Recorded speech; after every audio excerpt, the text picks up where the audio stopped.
Hélène Valois ne se doutait pas que la serviette tachée de ketchup qu'elle tenait entre ses doigts, tremblant, valait 40 millions d'euros. Pour elle, l'homme épuisé portant un sweat à capuche gris à la table numéro 4 semblait simplement incapable de résoudre une équation de calcul de base. Dans l'univers feutré et impitoyable de l'Obsidienne, l'un des restaurants les plus exclusifs de Paris, une serveuse est censée être invisible, un simple fantôme portant un plateau d'argent.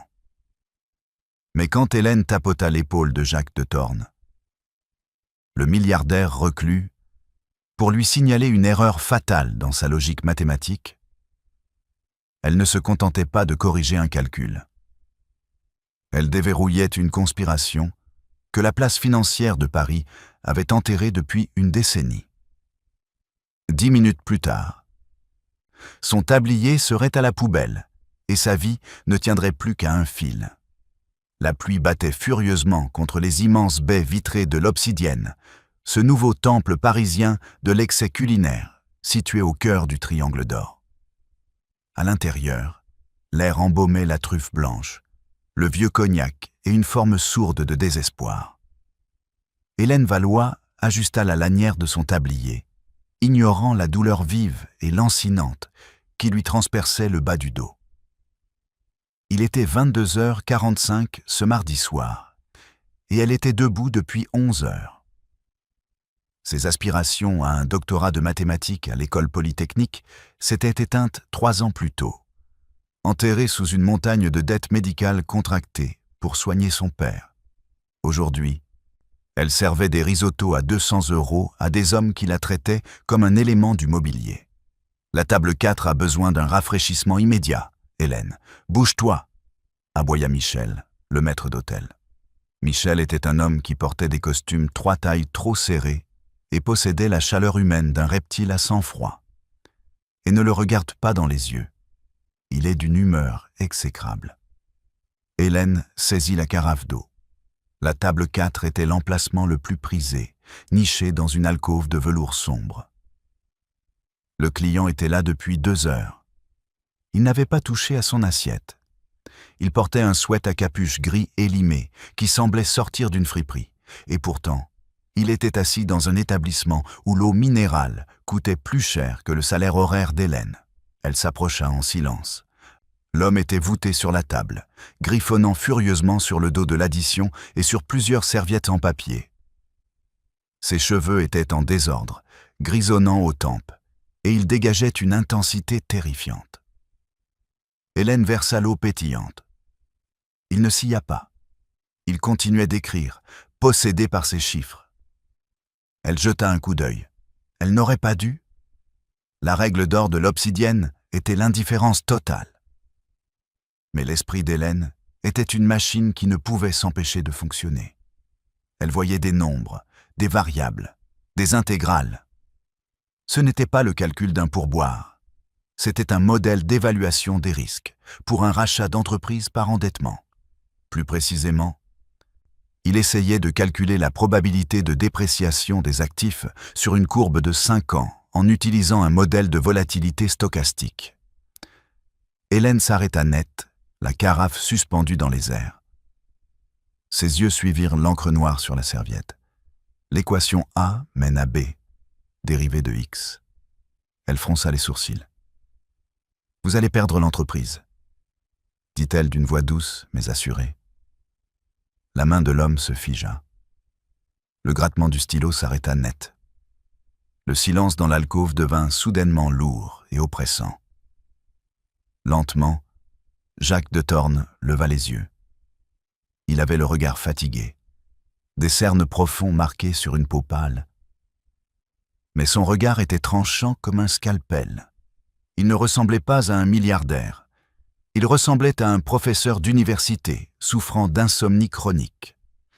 Mais tout le monde connaissait Jacques de Torn. Il était le fantôme de la bourse, le PDG de Torn Capital, un homme qui achetait des corporations entières pour les démanteler avant le petit déjeuner. « Pardonnez-moi » demanda-t-il d'une voix basse, sourde et dangereuse. Hélène réalisa instantanément l'ampleur de son audace. Son cœur se mit à cogner contre ses côtes. Elle serra la carafe plus fort. « Je suis désolé, monsieur. Je vais chercher votre note. » « Non. » Il leva une main pour l'arrêter. « Vous avez dit que j'allais perdre l'entreprise. » « Pourquoi ?» Hélène regarda vers les cuisines.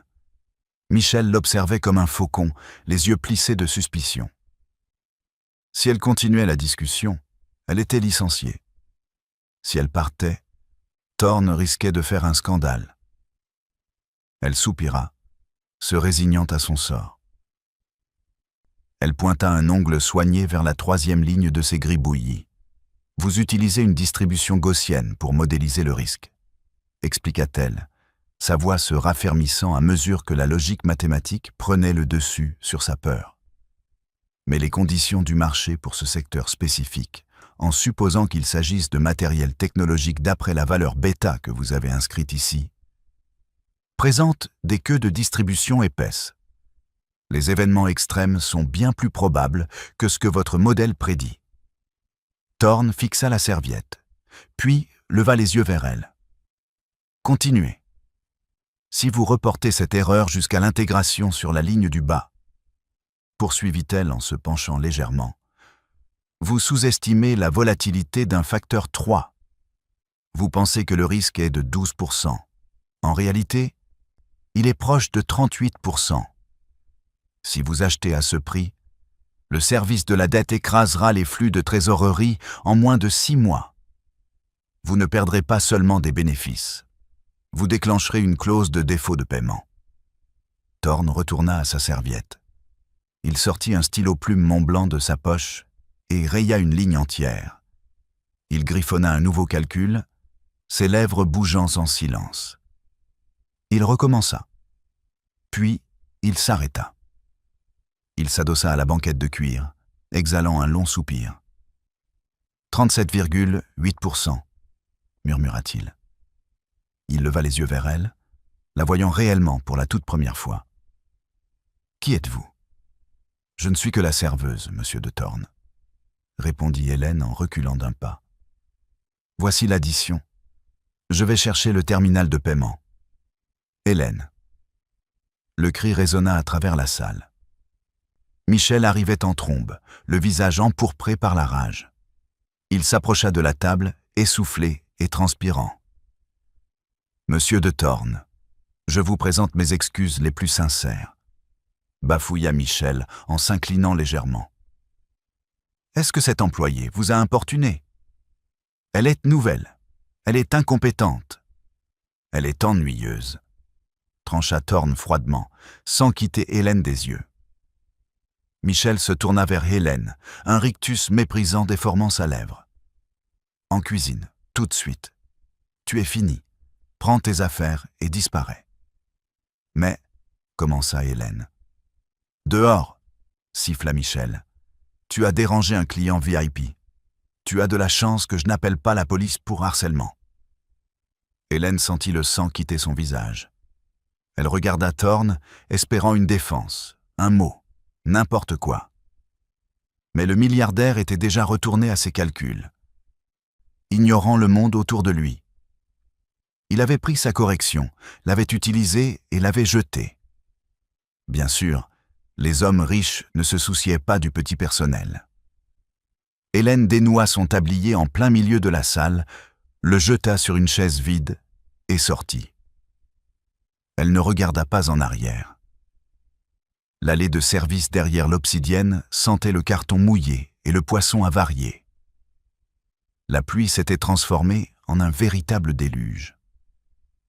Hélène se tenait sous le petit auvent, grelottante dans son fin chemisier d'uniforme noir, serrant son sac à main contre elle. Elle vérifia son compte bancaire sur l'écran brisé de son téléphone. Solde 42,18 €. Le loyer était dû dans 3 jours. Les médicaments de son père n'étaient pas remboursés par la mutuelle ce mois-ci. « Idiote !» murmura-t-elle pour elle-même, essuyant la pluie sur sa joue. « Il a fallu que tu fasses l'étalage de ta science. Il a fallu que tu sois la plus intelligente de la pièce. » Elle commença à marcher vers la station de métro, se serrant les bras pour lutter contre le froid. Les rues de Paris étaient sombres et glissantes.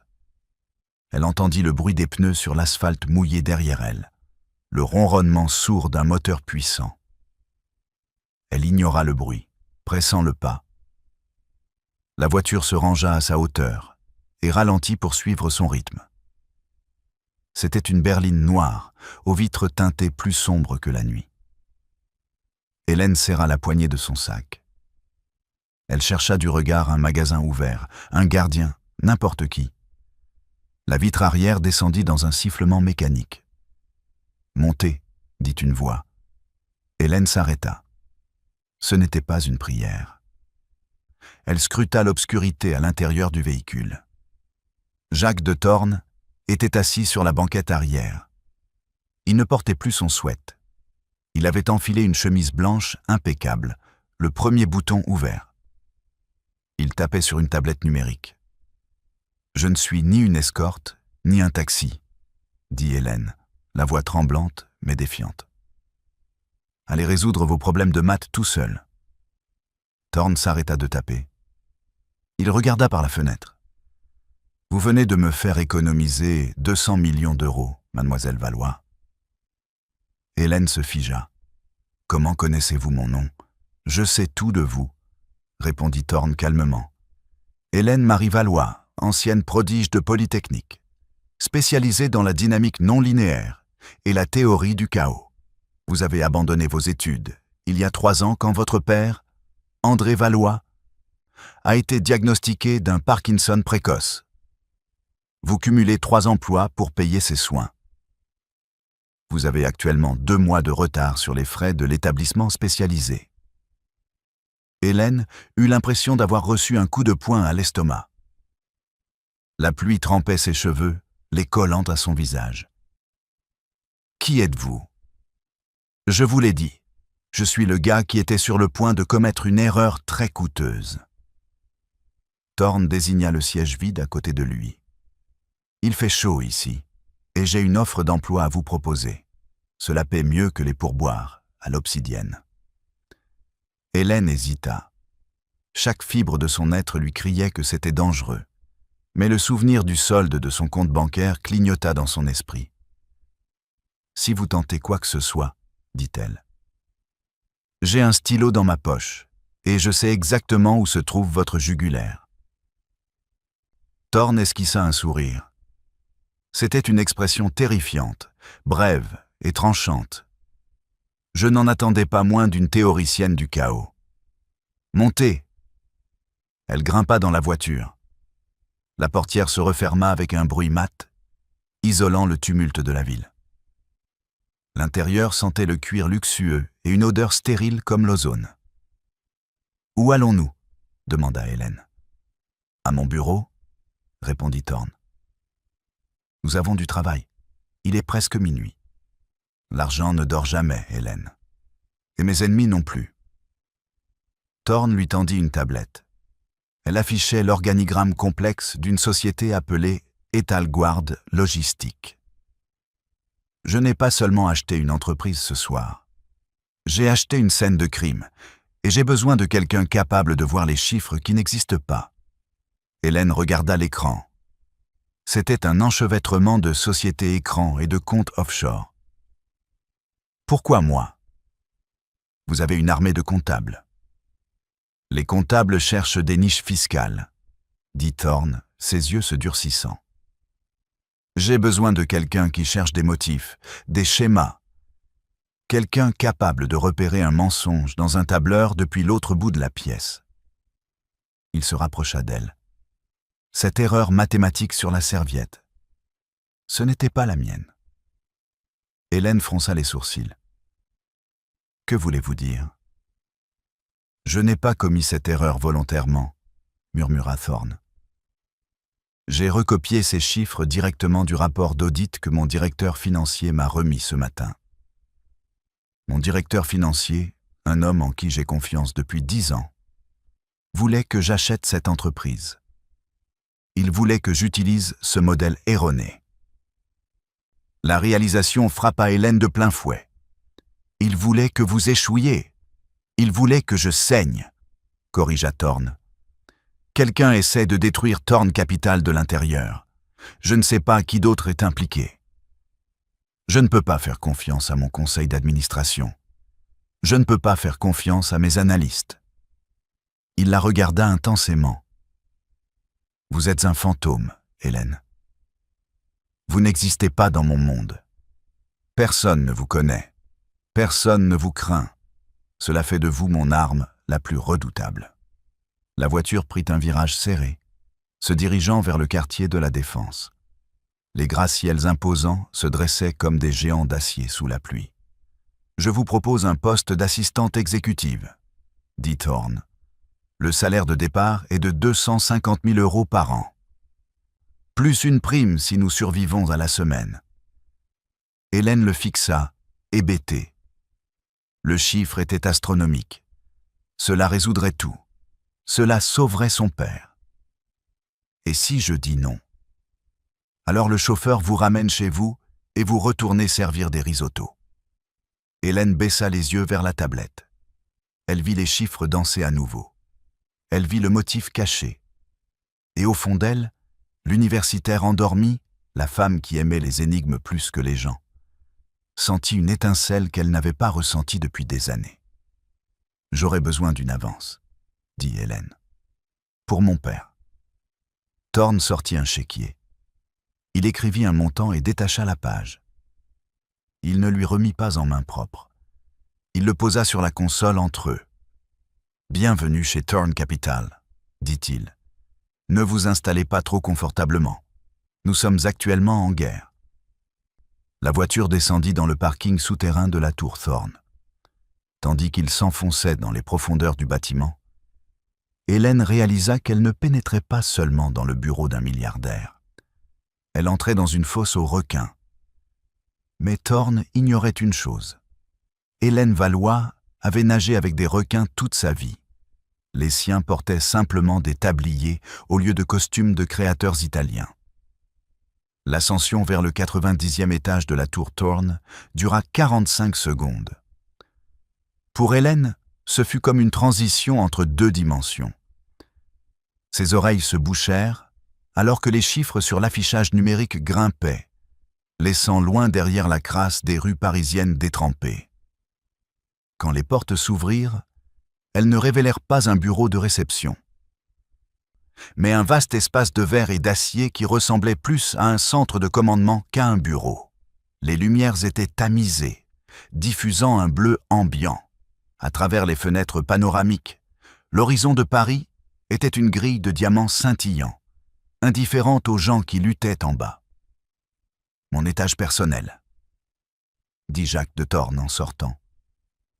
Pas de caméra, pas de personnel de nettoyage, pas de regards indiscrets, juste la salle des serveurs et mon bureau. Hélène le suivit, ses baskets grinçant sur le sol de marbre poli. Elle se sentait douloureusement consciente de sa tenue, son pantalon noir taché de graisse de cuisine et son chemisier qui sentait vaguement l'ail. Elle entrait dans le sanctuaire intérieur de la finance mondiale, en ressemblant à quelqu'un qui venait de terminer son service dans un bistrot de quartier. Parce que c'était précisément le cas. Thorn se dirigea droit vers un immense bureau en chêne massif qui dominait le centre de la pièce. Il tapota la surface et des écrans holographiques s'allumèrent, flottant dans les airs. « Voici les données brutes d'Etalguard Logistique », dit Thorn en désignant les colonnes de chiffres flottantes. « Et ceci, » ajouta-t-il d'un geste de la main, faisant apparaître un second écran, « est l'audit de Simon Delacroix. »« Simon Delacroix ?» répéta Hélène, testant le nom. « Mon directeur financier ?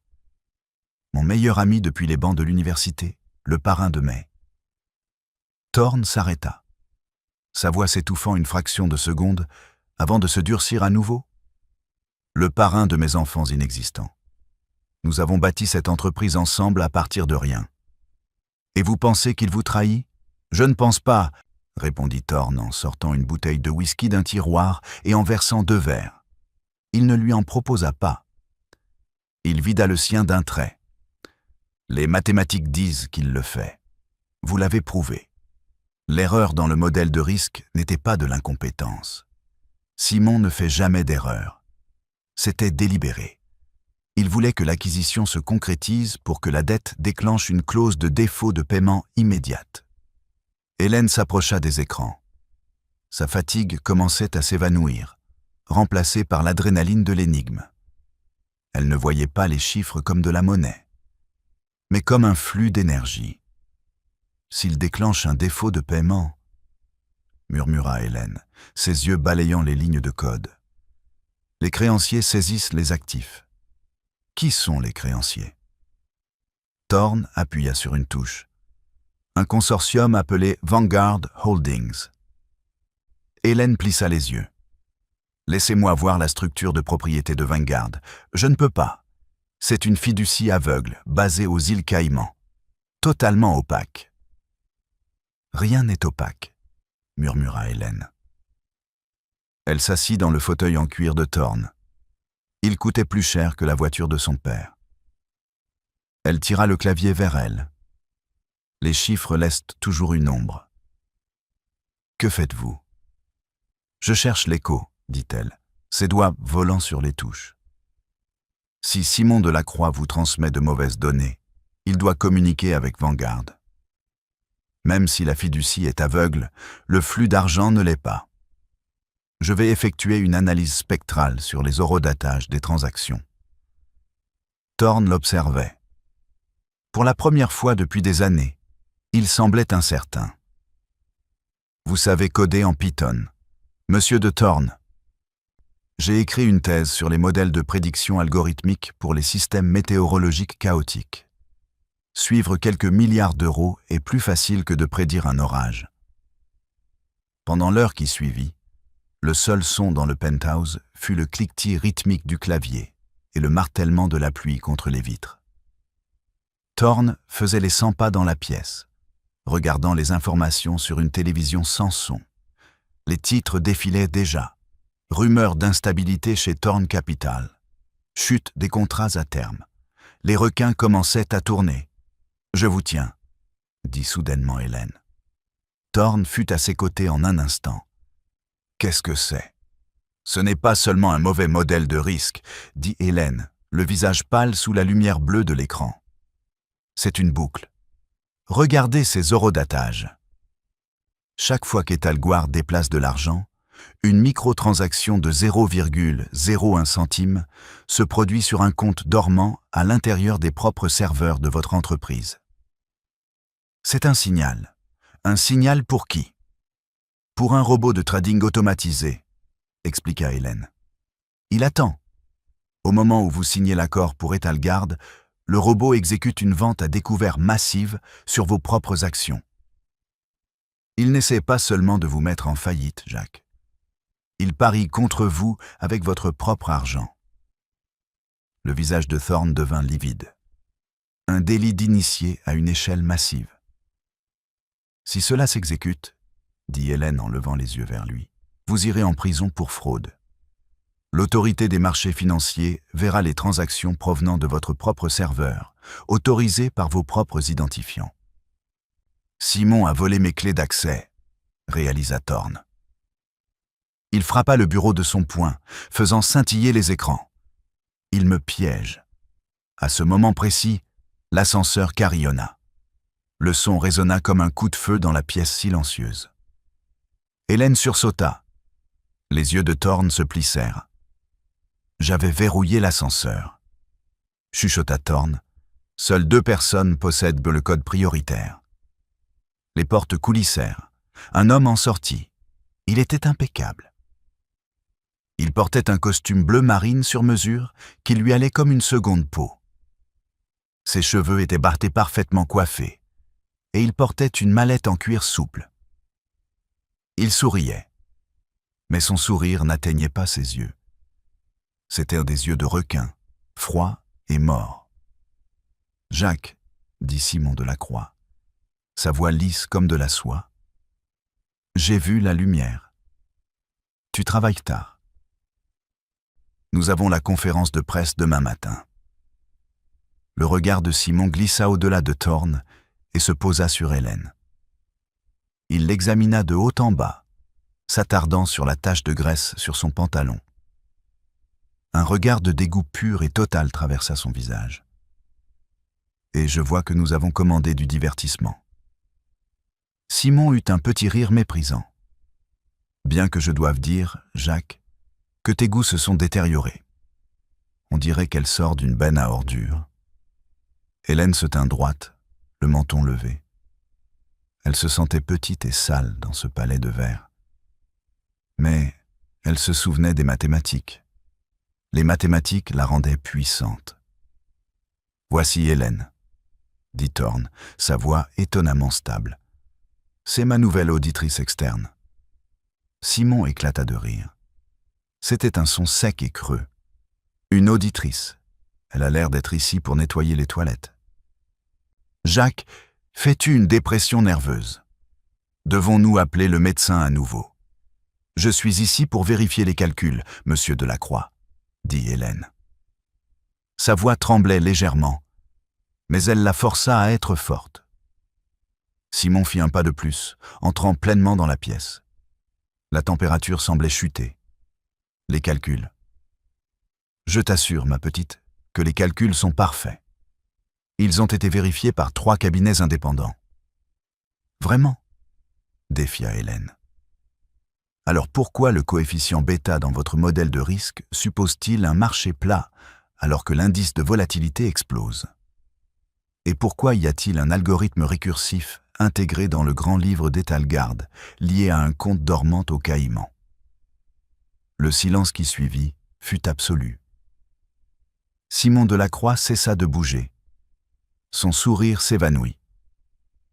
Le masque glissa une seconde, révélant quelque chose de sauvage en dessous.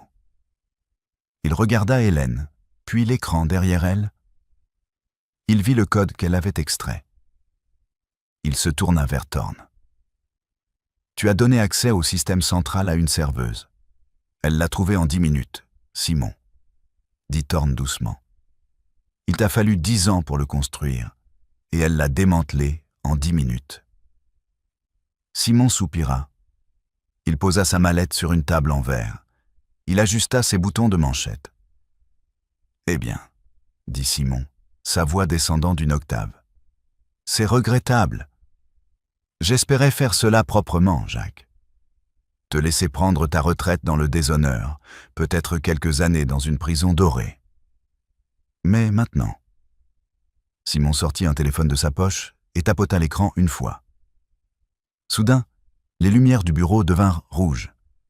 Une sirène commença à hurler, un son sourd et lancinant. Les écrans holographiques se brouillèrent. « Qu'as-tu fait ?» demanda Thorn. « Je viens de prévenir la sécurité du bâtiment qu'il y a un intrus au Penthouse, » dit Simon calmement.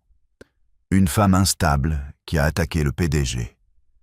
Et regardez, » dit-il en désignant Hélène. « Elle est manifestement dérangée, désespérée. Elle s'est probablement introduite ici pour voler de l'argent. La sécurité travaille pour moi, » grogna Thorn. « Ah bon ?» Simon sourit. « J'ai signé le nouveau contrat avec la société de sécurité le mois dernier. Souviens-toi, tu étais trop occupé à déprimer dans tes restaurants pour lire les petites lignes. Ils répondent au directeur financier maintenant. » Thorn se précipita vers le téléphone de son bureau, mais la ligne était morte. « Vous avez environ 3 minutes avant que les gardes armés n'arrivent, » dit Simon en consultant sa montre. « Je vous suggère de vous rendre, Jacques. Dites-leur que vous étiez retenu en otage par cette créature. Et peut-être, juste peut-être, que je ne ferai pas fuiter les dossiers médicaux de votre père à la presse. » Hélène regarda Thorn. Il était pris au piège. Le milliardaire était échec et mat dans sa propre tour. Mais Hélène Valois n'était pas une milliardaire. Elle était une serveuse qui savait naviguer dans le chaos. « Courez !» dit Hélène. Thorn la regarda, interdit. « La salle des serveurs !» cria-t-elle par-dessus la sirène. « A-t-elle une ligne de sortie indépendante ?»« Oui, mais prenez le disque. » Hélène saisit le bras de Thorn, l'entraînant vers le fond du bureau. Si nous sortons les données du réseau local, nous pouvons prouver la fraude de l'extérieur. Courez. Thorne n'hésita pas.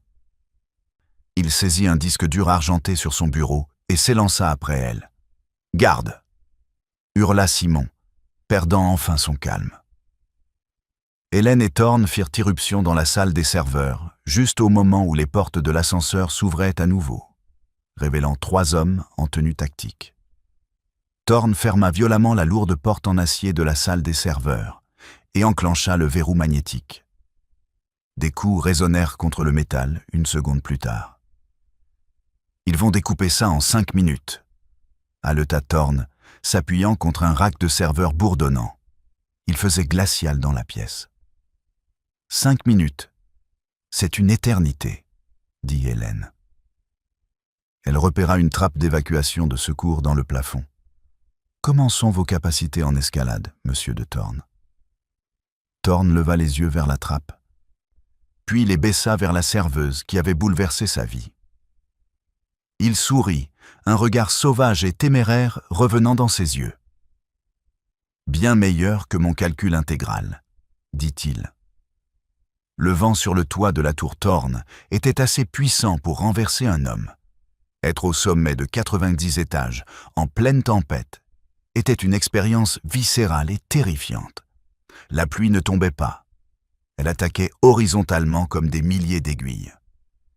Hélène s'extirpa de la trappe de maintenance, cherchant son souffle. Son uniforme était trempé, collant à sa peau comme de la glace. Thorne suivit, refermant la lourde porte coupe-feu et tournant la roue pour la verrouiller. « Ils seront sur le toit dans 2 minutes !»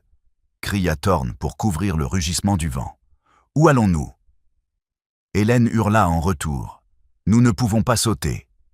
Thorne regarda autour de lui. L'héliport était vide. Son hélicoptère n'était pas là.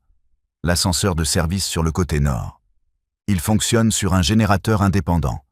Il est utilisé pour les laveurs de vitres. Ils coururent sur le gravier glissant du toit. À leur gauche, le bord du bâtiment tombait dans l'abîme des lumières parisiennes. Un seul faux pas, et la gravité terminerait ce que Simon Delacroix avait commencé. Ils atteignirent la cage de service, une boîte métallique rouillée et ouverte, suspendue au flanc du bâtiment. Cela ressemblait à un piège mortel. « Les dames d'abord !» cria Thorne en ouvrant la grille. Hélène monta sur la grille métallique oscillante. Elle regarda en bas. C'était une chute vertigineuse vers le pavé. Le vertige lui fit tourner la tête, mais elle se mordit la lèvre jusqu'au sang pour rester ancrée. Thorne sauta à côté d'elle et abaissa violemment le levier. Le moteur grogna, projeta des étincelles et la cage s'élança vers le bas avec un grincement terrifiant. Ils descendirent dans la brume, laissant le toit derrière eux. « C'était serré », souffla Thorne, essuyant la pluie de ses yeux. Il regarda le disque dur argenté serré dans sa main. « Nous avons les preuves. Nous devons juste apporter ça à l'autorité des marchés financiers. »« Non, » dit Hélène, grelottant violemment. « Nous ne pouvons pas aller à l'AMF. »« Pourquoi pas ? Cela prouve tout. »« Simon sait que nous l'avons, » argumenta Hélène, les dents claquantes. « Il possède la société de sécurité. Il a probablement des contacts dans la police. Si nous entrons dans un bâtiment fédéral, nous serons interceptés avant même d'atteindre la réception. Nous devons d'abord décrypter les données. Nous devons les mettre en ligne publiquement, les faire fuiter à la presse, sur Internet, partout à la fois. Il ne pourra pas faire taire le monde entier. » Thorne la regarda avec un respect nouveau. « Vous réfléchissez comme une insurgée. J'ai grandi dans la pauvreté, Jacques. On apprend à se battre avec les moyens du bord. » La cage s'arrêta brusquement au 40e étage. « Pourquoi nous sommes-nous arrêtés ?» demanda Hélène. Thorne secoua le levier. Coupure de courant. Simon a dû couper la grille auxiliaire. Ils étaient suspendus à 150 mètres de haut, dans un panier métallique à mi-chemin du bâtiment. Soudain, la fenêtre la plus proche d'eux vola en éclats. Le verre se pulvérisa sur eux. Thorne se jeta sur Hélène, la protégeant de son corps. Un drone, un lourd drone de sécurité industrielle, planait devant le cadre de la fenêtre brisée. Il ne filmait pas. Il portait une petite charge menaçante fixée sous son châssis. « Il envoie des drones !» hurla Hélène. « Est-ce une prise de contrôle hostile ou une guerre ? Avec de la croix, c'est la même chose !» cria Thorne. Il donna un coup de pied dans la grille de la cage. « Nous devons entrer à l'intérieur, au 40e étage. » Ils s'extirpèrent de la cage oscillante, sautant par-dessus le vide pour franchir la fenêtre brisée. Ils atterrirent sur la moquette épaisse d'une salle de conférence sombre et vide. Thorne fit une roulade et se remit debout, aidant Hélène. « Ma jambe !» haleta Hélène. Elle regarda en bas. Un éclat de verre avait traversé son pantalon et s'était enfoncé dans son mollet. Le sang imbibait déjà le tissu. Merde. Thorne déchira sa cravate et s'agenouilla. Il la noua fermement autour de sa jambe, en guise de garrot improvisé. Ses mains étaient douces, étonnamment précises. « Pouvez-vous marcher ?»« Je le dois, » grimaça-t-elle. « Cet étage est celui du département marketing, » chuchota Thorne. « Il devrait y avoir une cage d'escalier au centre si nous voulons atteindre la rue. »« Jacques, » dit Hélène, sa voix baissant d'un ton, « regardez !» Elle pointa du doigt la télévision fixée au mur de la salle de conférence. Elle avait été allumée à distance. C'était un flash d'information. Le bandeau en bas de l'écran indiquait, en direct, « Chasse à l'homme pour le PDG déchu ». Le présentateur parlait d'un ton grave. La police encercle la tour Thorne suite à des informations indiquant que Jacques de Thorne, le milliardaire, a subi une crise psychotique. Les rapports indiquent qu'il a pris une otage. Une jeune femme identifiée comme une serveuse d'un restaurant local. Thorne est considéré comme armé et dangereux. Hélène fixa l'écran. Son visage, sa photo de carte d'identité, était affichée à côté de celle de Thorne. « Je suis une otage », murmura-t-elle. « Il a inversé le récit. Il est brillant », admit Thorne, une colère sourde bouillant dans sa voix. « Il a retourné le plateau de jeu. Si la police me voit, ils tireront pour me tuer afin de vous sauver. S'ils vous voient, ils vous placeront en garde à vue là où Simon pourra vous atteindre. Nous sommes seuls, » réalisa Hélène. « Non. » Thorne se leva, l'aidant à se mettre debout. « Nous avons la vérité, et nous avons 40 millions d'euros. Je croyais que vos comptes étaient gelés. »« Mes comptes d'entreprise le sont, » dit Thorne. Il plongea la main dans sa poche et sortit une petite clé USB noire, différente du disque dur. « C'est mon portefeuille de crypto-monnaie, ma réserve personnelle, intraçable. Il contient assez de bitcoin pour acheter un petit pays. » Il la regarda intensément. « Hélène, écoutez-moi. Je ne peux pas distancer tout ça. C'est ma tête qui est à la télé. Je suis la cible. » Il pressa la clé USB noire et le disque dur argenté dans ses mains. « Vous devez prendre ça. »« Quoi ?» ?»« Non. » Hélène recula. « Je vais faire diversion, » dit Thorne fermement. « Je vais les attirer vers l'aile ouest. Vous prenez l'escalier de l'aile est. Allez au rez-de-chaussée. Sortez d'ici. Trouvez un cybercafé, une bibliothèque, n'importe quoi avec une connexion qui n'est pas la vôtre. Téléchargez les fichiers. Jacques, ils vont vous tuer. Ils ne me tueront pas tant que les caméras regardent. Je suis trop célèbre pour mourir en silence. » Il posa ses mains sur ses épaules. « Mais vous n'êtes qu'une serveuse. Pour eux, vous êtes un dommage collatéral. C'est vous qui êtes en danger. » Il plongea son regard dans le sien. « Vous m'avez sauvé d'une erreur mathématique. Hélène, maintenant, sauvez mon héritage. » Avant qu'elle ne puisse protester, Jacques de Thorne se tourna et s'élança hors de la salle de conférence, brisant un vase sur son passage pour faire du bruit. « Je suis ici, » rugit-il. attirant l'attention des faisceaux de lampes torches qui balayèrent le couloir. « Venez me chercher, espèce de parasite !» Des bruits de pas lourds tonnèrent à sa suite. Hélène resta seule dans le noir, serrant les preuves qui pouvaient faire tomber un empire. Sa jambe la lançait, son cœur battait à tout rompre. Elle n'était qu'une serveuse. Elle servait des pâtes. Elle versait de l'eau. Non, pensa-t-elle en serrant les clés USB. Je suis une variable.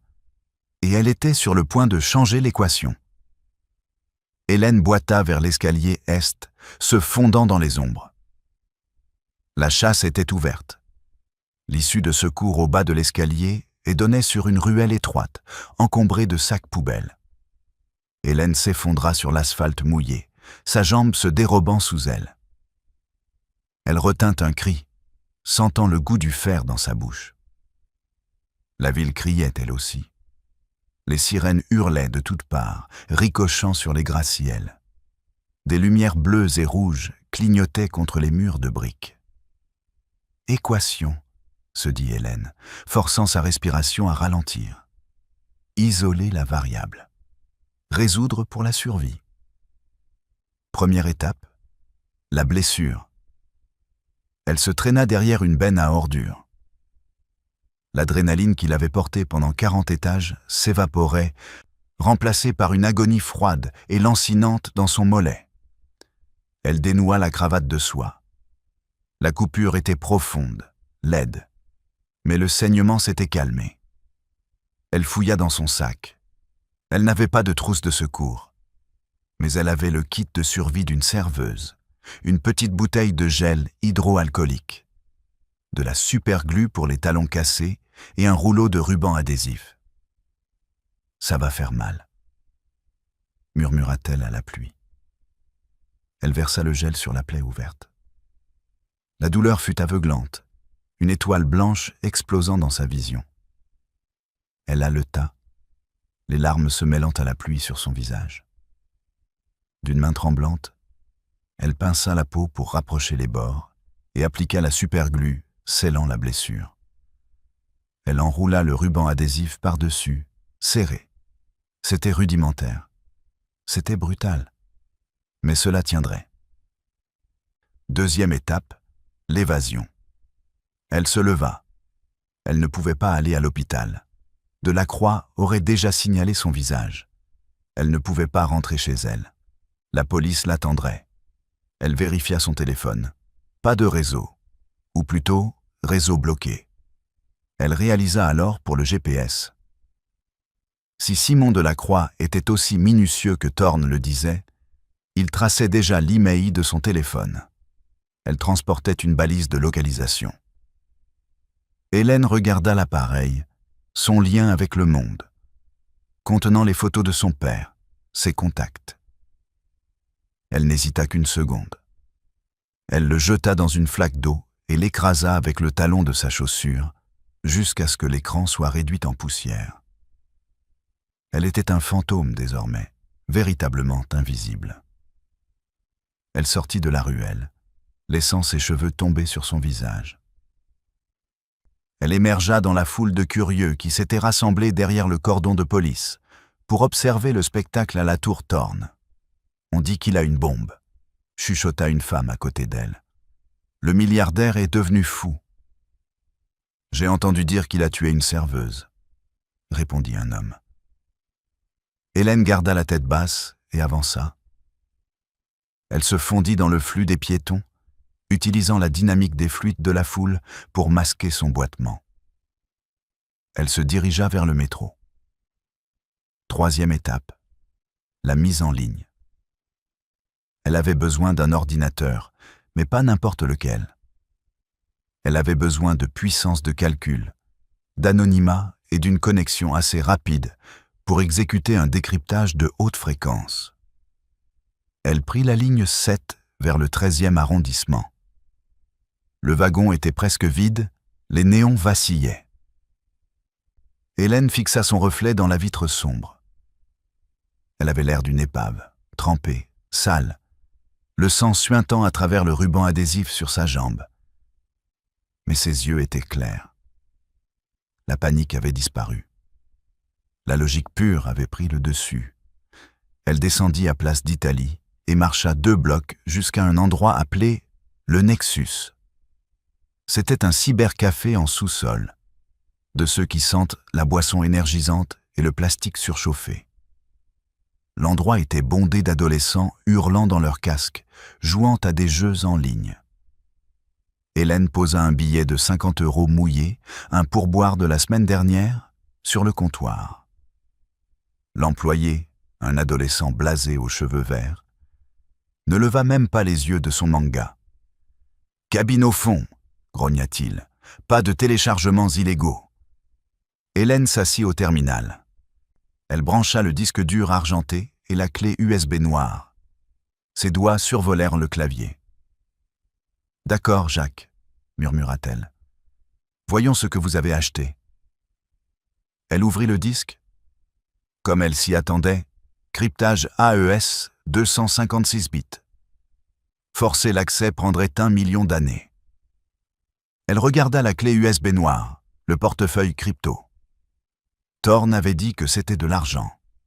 Mais Jacques de Thorne était un homme qui voyait des motifs partout. Il ne lui donnerait pas seulement du liquide, il lui donnerait une clé. Elle ouvrit l'interface du portefeuille. Il fallait une phrase de récupération. Elle ferma les yeux, repensant au restaurant, à la serviette, au moment où elle l'avait corrigé. Vous sous-estimez la volatilité d'un facteur 3. Elle tapa la phrase de récupération, volatilité, facteur 3. Accès autorisé. Le portefeuille s'ouvrit. Ce n'était pas seulement du Bitcoin. Intégré dans les notes de transaction de la première pièce se trouvait une chaîne de code hexadécimale, la clé de décryptage. Hélène copia la chaîne et la colla dans l'invite du disque dur. L'écran clignota en vert. Des dossiers s'ouvrirent en cascade. Tout était là. Les courriels entre Simon Delacroix et Vanguard Holding, les virements bancaires, les rapports d'audit falsifiés et un historique de discussion. Hélène ouvrit le journal le plus récent daté d'il y a 3 heures. La Croix, Thorne est sur la piste de la boucle. Vanguard, initiez le protocole 0. Faites s'effondrer l'action. Liquidez les actifs. Faites passer cela pour un suicide. La Croix et la fille. Vanguard, collatéral. Le sang d'Hélène ne fit qu'un tour. Ce n'était pas seulement un vol. C'était l'assassinat de la vie d'un homme, utilisant la bourse comme arme de crime. Elle vérifia les contrats à terme. Thorne Capital, TCAP, était déjà en chute libre sur les marchés asiatiques. L'algorithme que Lacroix avait planté vendait à découvert des millions d'actions chaque seconde, enfonçant le prix dans la boue. Au moment où la cloche de la Bourse de Paris sonnerait à 9h30, Thorne Capital ne vaudrait plus rien. Jacques serait ruiné, et le récit du suicide serait complet. Hélène regarda le solde de Bitcoin dans le portefeuille, l'équivalent de 40 millions d'euros. Elle pourrait prendre cet argent. Elle pourrait le transférer sur un compte offshore, disparaître, payer la chirurgie de son père, et vivre sur une plage pour toujours. Jacques de Thorne était probablement déjà menotté, ou pire. Pourquoi sauver un homme qu'il avait ignoré pendant 2 heures avant qu'elle ne prouve sa valeur? Elle regarda à nouveau l'historique de discussion et la fille collatérale. Il pensait qu'elle n'était qu'une variable négligeable, destinée à être arrondie à 0. Hélène Valois ouvrit une fenêtre de terminal. Elle n'ouvrit pas un site de lanceur d'alerte. Elle n'envoya pas de mail au journal Le Monde. Elle ouvrit une plateforme de trading à accès direct. « Tu veux jouer avec les chiffres, Simon ?» Hélène fit craquer ses articulations, la lumière bleue du moniteur illuminant son sourire féroce. « Jouons. » Elle commença à taper. Elle n'allait pas seulement faire fuiter les données. Elle allait exécuter un short squeeze, une liquidation forcée. Elle allait utiliser les 40 millions de Jacques pour racheter chaque action que le robot de Lacroix essayait de vendre. Elle allait attraper le couteau qui tombait et le renvoyer droit au visage de l'agresseur. Jacques de Thorne était assis sur une chaise boulonnée au sol. Il n'était pas dans un commissariat de police. Il savait à quoi ressemblait une cellule de garde à vue. C'était trop luxueux. Les murs étaient recouverts de panneaux beiges insonorisés. La table était en acajou, mais ses mains étaient attachées derrière son dos par des liens en plastique. Et l'homme qui se tenait près de la porte portait un uniforme de sécurité privée, pas un badge de la police nationale. Ils étaient dans une salle de transit au rez-de-chaussée de la tour Thorne. La police était à l'extérieur, tenue à l'écart par la situation de prise d'otage orchestrée par Lacroix. La porte s'ouvrit. Simon Delacroix entra. Il paraissait impeccable, pas un cheveu de travers, tenant un gobelet de café. « Tu as l'air fatigué, Jacques, » dit Simon en s'asseyant sur le bord de la table. « Tu ne peux pas me garder ici éternellement, Simon, » dit Jacques, la voix rauque. « La police finira par exiger de voir le suspect. La police est très patiente quand elle croit qu'il y a une prise d'otage impliquant des explosifs, » dit Simon en prenant une gorgée. « Je leur ai dit que tu négociais, que tu étais instable. Cela me donne du temps. Du temps pourquoi ? Du temps pour trouver la fille. » Simon soupira. « Mes hommes ont ratissé le bâtiment. Elle a disparu. Tu as fait une belle scène pour les distraire. Très noble, très stupide. » Il se pencha vers lui. « Où est-elle ? » ?»« Jacques. Elle a ma propriété. » Jacques rit. C'était un son brisé, saccadé. « Elle a la vérité. Et elle est plus intelligente que toi, Simon. Elle est déjà loin. Elle est probablement déjà en train de parler aux autorités. » « J'en doute. » Simon consulta sa montre. C'est une serveuse. Elle a peur. Elle se cache probablement dans une benne à ordures. Et même si elle contacte les autorités, il est trop tard. Regarde. Simon alluma l'écran plat au mur. Il montrait le téléscripteur de Thorne Capital. TCAP 12,50 €, moins 68%. L'algorithme dévore ton héritage tout cru, Jacques, chuchota Simon. À 9h30, tu seras insolvable. Je rachèterai les restes de ton entreprise pour quelques centimes, et Vanguard possédera tout. Tu ne seras plus rien. Jacques fixa l'écran. Les chiffres s'effondraient. Des flèches rouges partout. C'était la fin. Tu as gagné, murmura Jacques, vaincu. Je gagne toujours parce que je ne laisse pas la sentimentalité entraver le... Simon s'arrêta net. Il plissa les yeux vers l'écran. Le téléscripteur avait cessé de descendre. TCAP 12,50 €, 12,55 €, 12,80 €. Un bug, marmonna Simon. TCAP 13,50 €, 14,20 €, 16 €. Non. Les chiffres ne se stabilisaient pas seulement. Ils grimpaient. Et ils grimpaient vite. Qu'est-ce qui se passe ? Simon se leva, laissant tomber son gobelet de café. Pourquoi ça remonte ? L'algorithme est réglé sur une pression de vente maximale. TCAP 19 €, plus 15%. La barre de volume au bas de l'écran explosa. Quelqu'un achetait. Quelqu'un achetait des millions d'euros d'actions par bloc massif et agressif. Simon sortit violemment son téléphone de sa poche. « Donnez-moi la salle de marché. Qui achète ? Qui a les liquidités pour absorber tout ça ?» Jacques regardait, confus. Il savait que ses comptes étaient gelés. Il savait que ses alliés l'avaient abandonné. Qui avait le capital ? Puis, il se souvint du portefeuille crypto. Il regarda l'écran. Le schéma d'achat était erratique, féroce. Ce n'était pas un algorithme institutionnel. C'était manuel. C'était un être humain qui traitait avec la férocité d'un animal acculé. « Hélène !» souffla Jacques. Simon hurlait dans son téléphone. « C'est une liquidation forcée. Arrêtez le robot. Quelqu'un contre-attaque. Il force le prix à la hausse. » Sur l'écran, le cours s'envola. TCAP 35 €, plus 120%. Parce que le robot de Simon vendait à découvert, pariant que le prix baisserait, il devait emprunter des actions pour les vendre. À mesure que le prix montait, le robot perdait de l'argent de façon exponentielle. Pour stopper les pertes, le robot était forcé de racheter les actions au prix fort, ce qui faisait grimper le cours encore plus haut. C'était une spirale de mort pour le vendeur à découvert. Une liquidation forcée monumentale. « Coupez tout !» hurla Simon. « Éteignez le serveur. »« Tu ne peux pas, » dit Jacques, un lent sourire s'étirant sur son visage. « Le serveur est au penthouse. Et tu as verrouillé l'ascenseur, tu te souviens ?» Simon projeta son téléphone contre le mur. Il se tourna vers Jacques, les yeux fous de rage. « C'est elle. C'est ce rat de cuisine qui fait ça. » Il sortit une arme de sa ceinture, un pistolet élégant muni d'un silencieux. « Dis-moi où elle est, ou je t'exécute ici même, et je dirai à la police que tu m'as sauté à la gorge. »« Je ne sais pas où elle est, » répondit Jacques en fixant le canon de l'arme. « Mais je sais qu'elle a déjà gagné.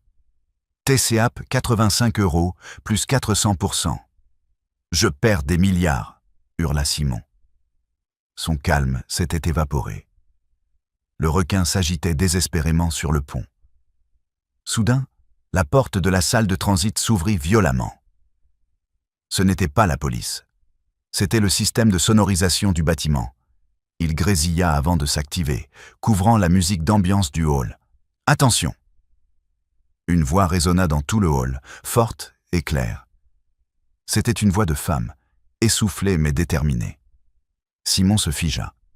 La tête de Jacques se redressa. « Mon nom est Hélène Valois », tonna la voix. « Je diffuse actuellement depuis le boîtier de maintenance externe du bâtiment.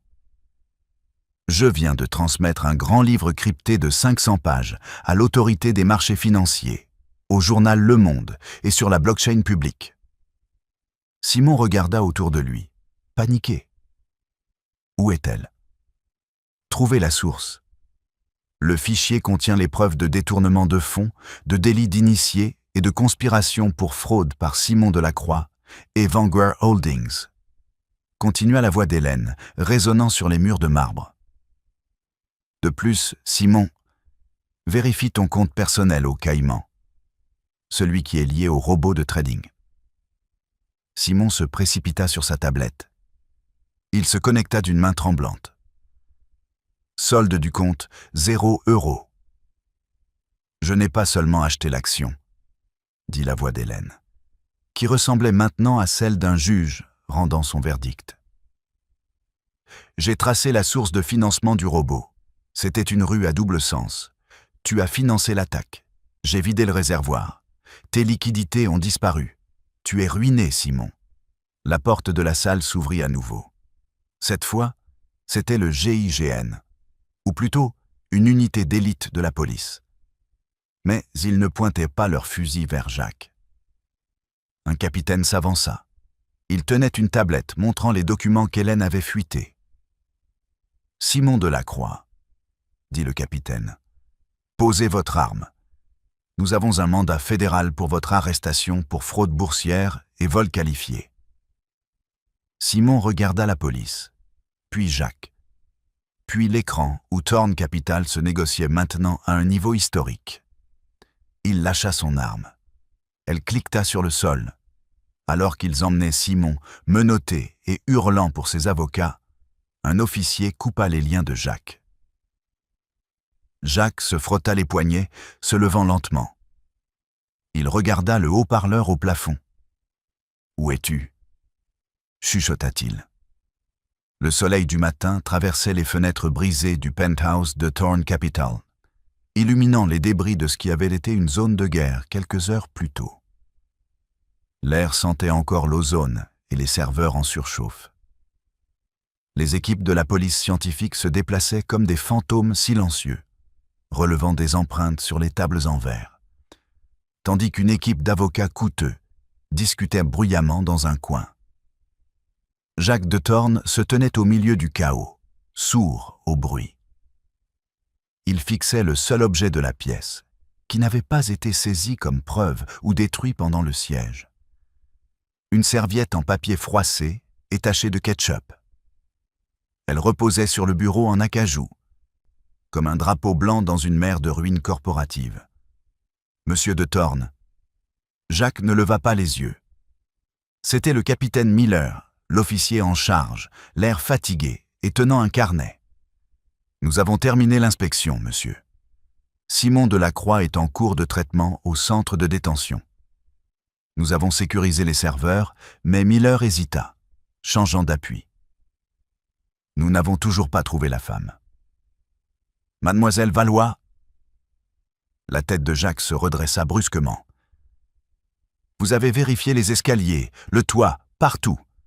Elle n'est pas dans le bâtiment.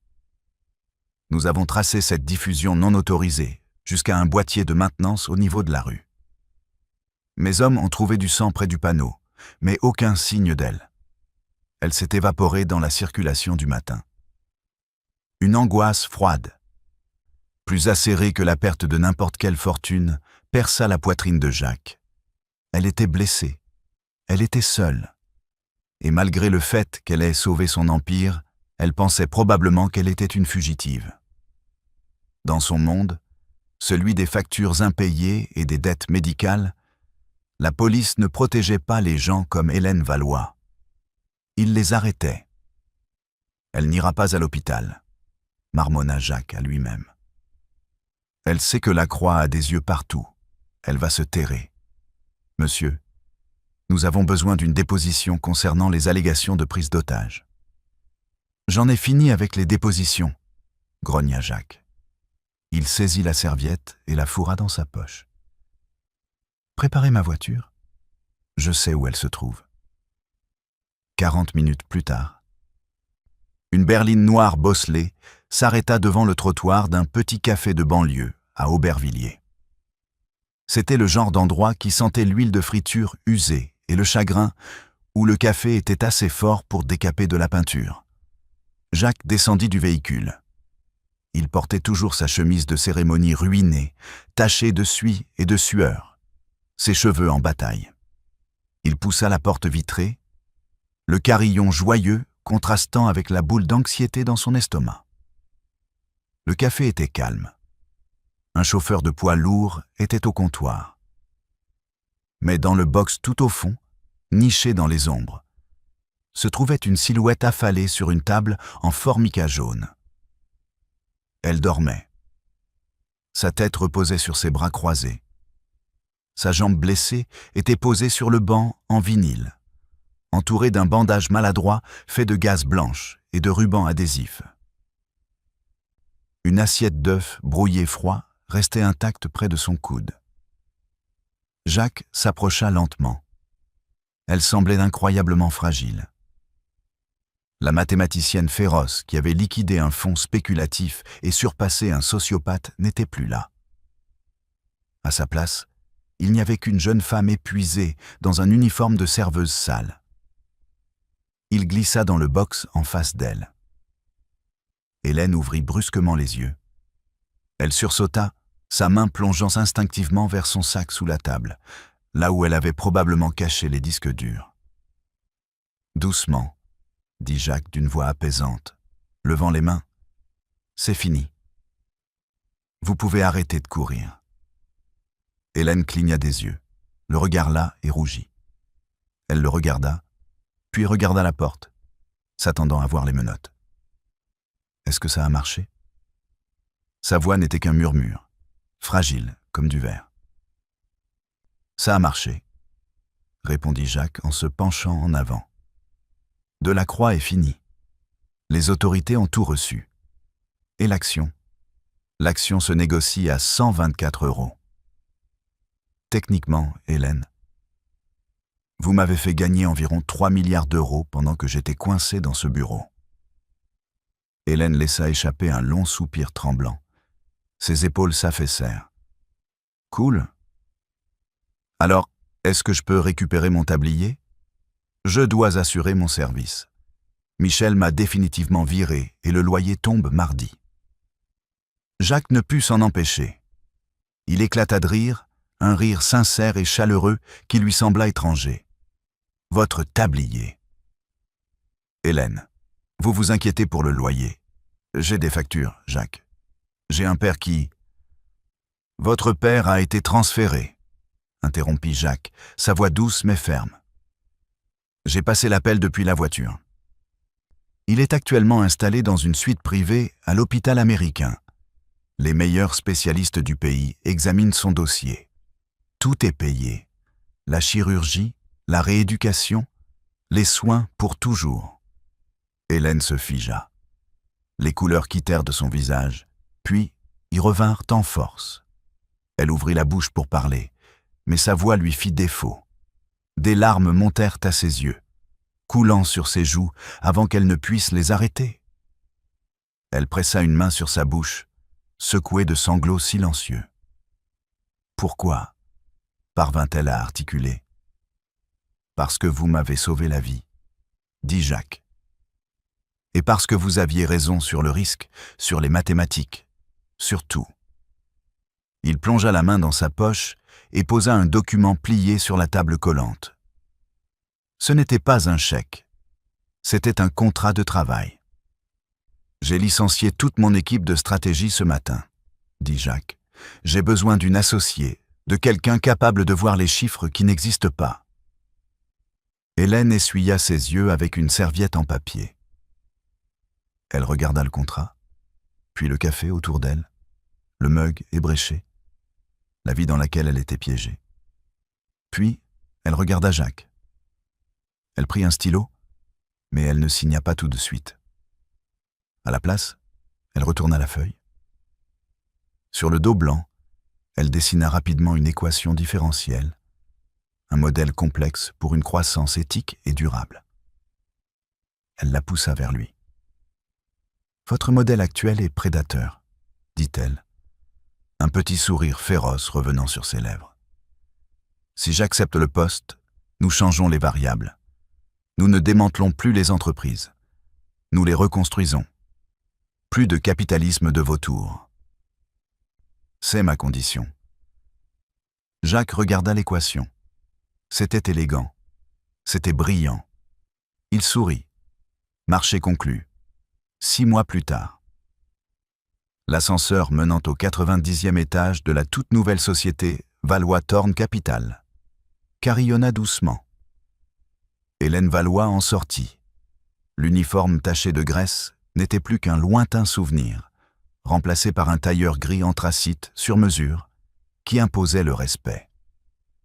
Elle traversa le bureau, non pas avec un boitement, mais avec une assurance qui obligeait les analystes juniors à se tenir plus droit. « Bonjour, mademoiselle Valois », lança la réceptionniste. « Bonjour, Sarah. Envoyez l'analyse des marchés asiatiques dans mon bureau. » Elle entra dans la suite du penthouse. L'atmosphère sombre et pesante avait disparu. Les stores étaient ouverts, inondant la pièce de lumière. Jacques était à son bureau, examinant un affichage holographique. « Les rapports du 3e trimestre sont là, » dit-il sans lever les yeux. « En hausse de 40%. La volatilité est proche de 0. Le conseil d'administration est terrifié par vous, au fait. »« Tant mieux, » dit Hélène, en posant son thé sur le bureau, juste à côté d'un petit cadre en verre contenant une serviette tachée de ketchup. Elle se dirigea vers la fenêtre et contempla l'horizon de Paris. C'était la même ville qu'il avait ignorée autrefois. La même ville où elle avait été invisible. Maintenant, elle en était l'un des architectes. « Vous savez, » dit Jacques en la rejoignant à la fenêtre. « Je pense toujours que votre modèle de probabilité sur le secteur des énergies renouvelables était trop agressif. » Hélène sourit, captant son reflet dans la vitre. « Vérifiez encore les calculs, patron. Je n'ai jamais tort. » Jacques se tourna vers elle. Il ne voyait pas une serveuse. Il voyait la personne la plus intelligente de la pièce. « Je sais, » dit-il. « Je compte bien là-dessus. » Et c'est ainsi qu'Hélène Valois est passée du service des tables à la direction d'un empire financier en une seule nuit. Cela prouve que parfois, la personne la plus intelligente de la pièce n'est pas celle qui porte le costume le plus cher. C'est celle qui verse l'eau. Hélène n'a pas seulement changé son compte bancaire, elle a prouvé que le génie est une variable qui ne peut être supprimée éternellement. La résilience d'Hélène et sa capacité à transformer une situation de vie ou de mort en une opportunité de justice sociale ont redéfini ce que signifie réussir dans le monde moderne. La symbolique de la serviette en papier, autrefois déchet et désormais relique de pouvoir, rappelle à chaque visiteur de la tour que la valeur ne se trouve pas toujours là où on l'attend. André Valois, désormais installé dans une maison médicalisée de pointe financée par les fruits de ce nouveau capitalisme plus humain, regarde souvent les informations, voyant sa fille citée comme l'une des femmes les plus influentes d'Europe.